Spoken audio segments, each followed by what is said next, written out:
In today's KSAT Q&A, we are joined by San Antonio Mayor Ron Nirenberg. Mayor, thanks for being here. Always lots of things going on in the city, lots to talk about in this very segment, so we appreciate your time. I want to talk first about a story we covered earlier in this show. The city of San Antonio now facing a lawsuit. Some anti-abortion groups are upset with the city's reproductive justice fund. That's $500,000 that was set aside in the recent approved budget.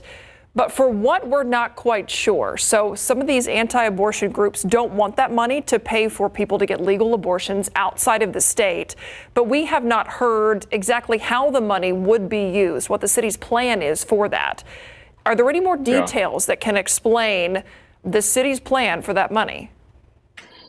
Well, you're exactly right, Myra. And so the city council has not even had the policy discussion on how those funds would be utilized. It was set aside, appropriated during the FY24 budget process, the $500,000 fund called the Reproductive Justice Fund.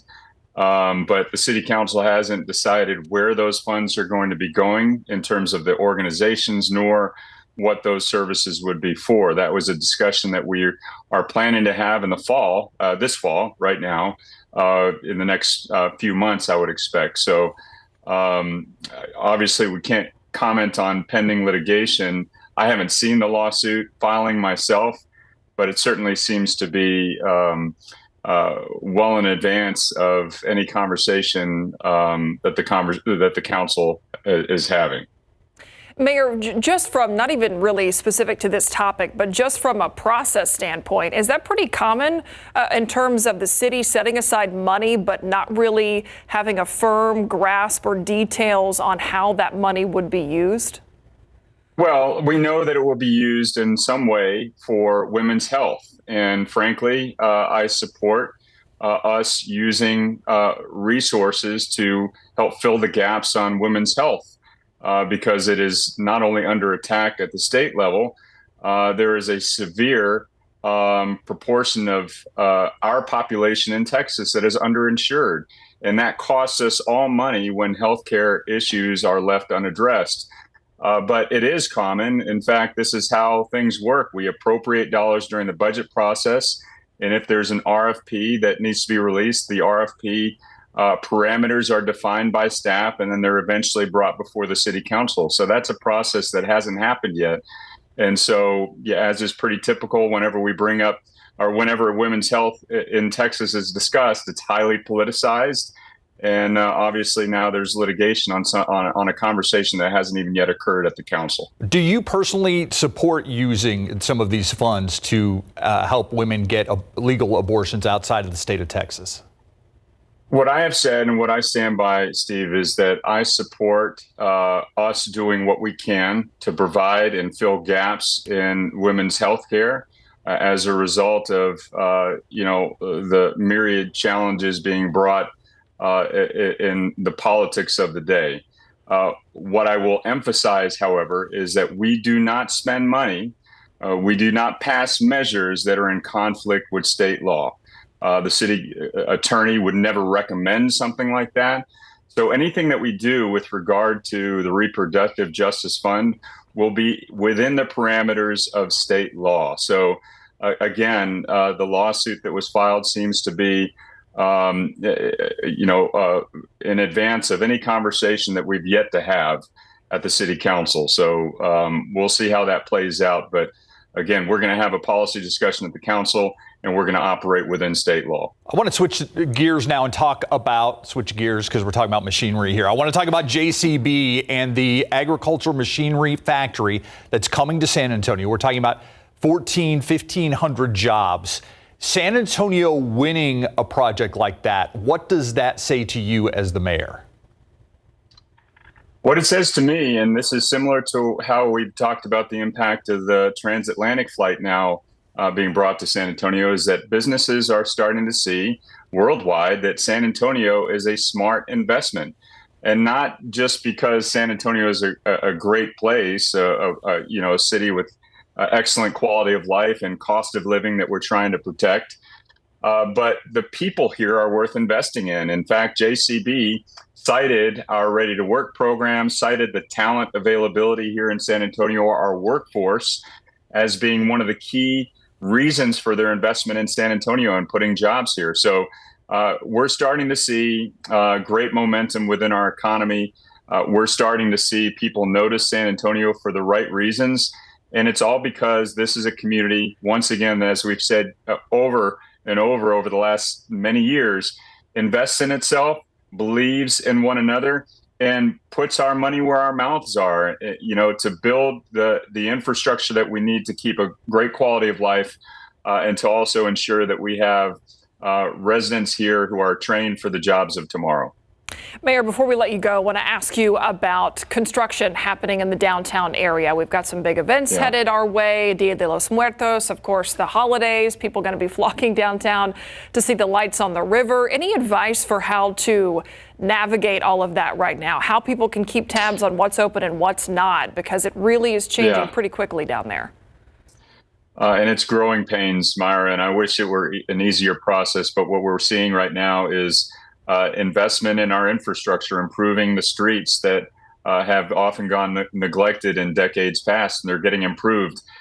North St. Mary's Street, for instance, we've gone through that for, we've been banging our heads on the wall, against the wall on that project. It's finally done. It looks great.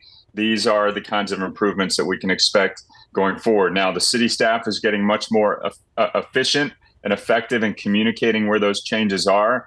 I would suggest anybody who's interested in going into that maze downtown, go to sa.gov. You can get updated lane closure information. You can also get information about, in the event that there's an event downtown, where to park. We're doing a much better job. City staff is doing a much better job in communicating these closures, and also ensuring that we're keeping contractors accountable to move these projects forward effectively, efficiently, and keeping on time and on budget. Always appreciate your time, Mr. Mayor. Thank you. Thanks, y'all. Have a good evening. You as well. We'll be right back.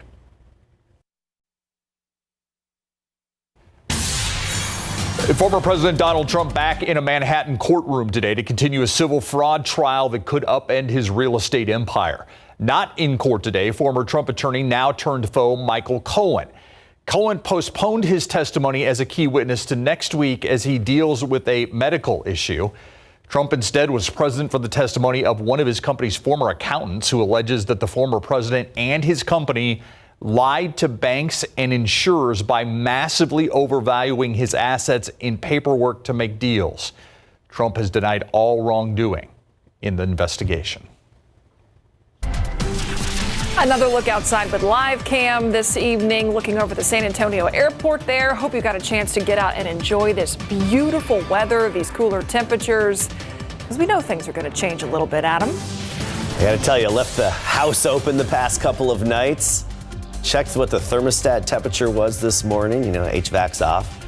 It was down to like 67 or 66. Woo! Yeah, I haven't seen it that low in last winter, right? It's great. 76 right now. By midnight, we're down to 57, so temperatures falling quickly again this evening. Clear sky, calm wind, dry air.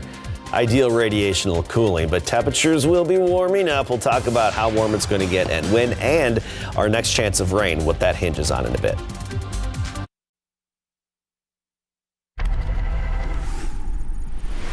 Time for a 60-second recap. SAPD says a man officers shot and killed this morning armed with a gun of his own. It happened after two men ran from officers during a traffic stop on Gus Garcia near downtown.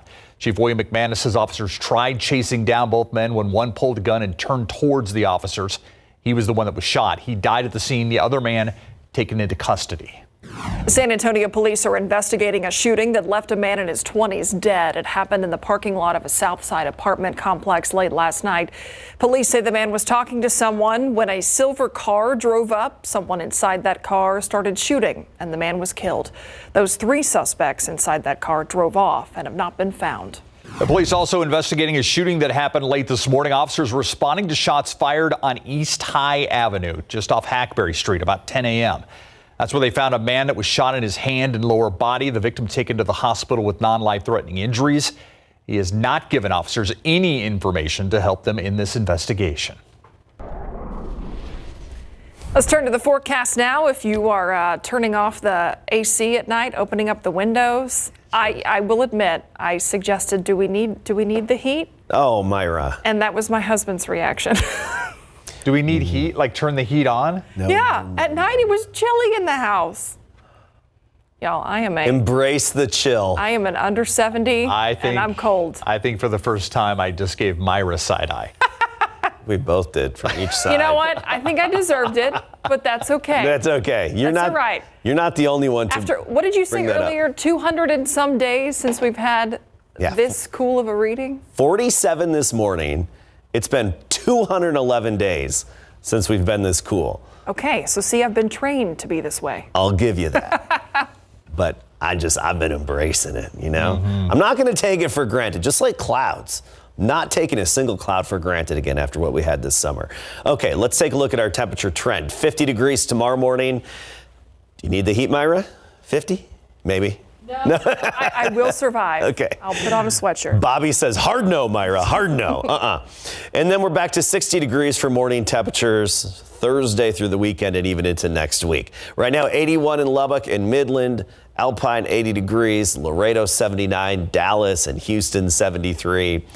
Good refreshing temperatures in Texas yet again today.